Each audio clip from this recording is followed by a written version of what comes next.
September 7వ తేదీన ఆదివారం నాడు రాత్రి 9:55 చంద్రగ్రహణం ప్రారంభమై అర్ధరాత్రి 1:26 వరకు గ్రహణం ఉంటుంది. ఈ సమయంలో ఆహారాన్ని తినకూడదు. కాబట్టి సెప్టెంబర్ 7వ తేదీన రాత్రి 7:55 లోపే ప్రతి ఒక్కరూ ఆహారాన్ని తినేయాలి.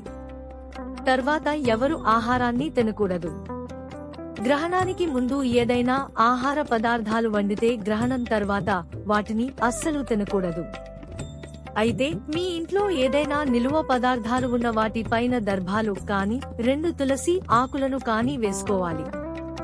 లేదంటే ఆహారం పైన గ్రహణ ప్రభావం పడి పాడైపోతాయి. గ్రహణానికి ముందు ప్రతి ఒక్కరూ గ్రహణ పట్టు స్నానం చేయాలి. అంటే 7వ తేదీన 9:55 లోపు ప్రతి ఒక్కరూ తలస్నానం చేయాలి. పూజ గది తలుపులు మూసేయాలి. అలాగే ఇంట్లో తులసి కోట ఉన్నవారు తులసి కోట పైన ఏదైనా వస్త్రాన్ని వేసుకోవాలి. ఇక గ్రహణ సమయంలో ఎట్టి పరిస్థితుల్లోనూ ఆహారాన్ని తినకూడదు. అలాగే వంట చేయకూడదు. పదునైన వస్తువులను ముట్టుకోకూడదు. గ్రహణానికి ముందే ఇంటి తలుపులు, కిటికీలు మొత్తం మూసివేయాలి. 7వ తేదీన ఎవరు కూడా జుట్టు కత్తిరించుకోవడం, గోర్లు కత్తిరించుకోవడం, గడ్డం తీసుకోవడం ఇలాంటి పనులు చేయకూడదు. గ్రహణం రోజు మాంసాహారాన్ని పూర్తిగా తినకూడదు.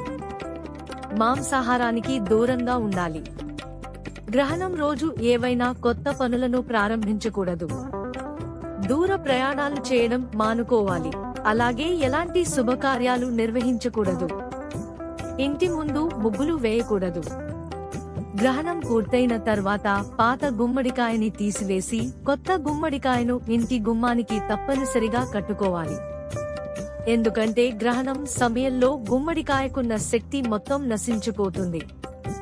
గర్భిణీ స్త్రీలు గ్రహణ సమయంలో చాలా జాగ్రత్తగా ఉండాలి.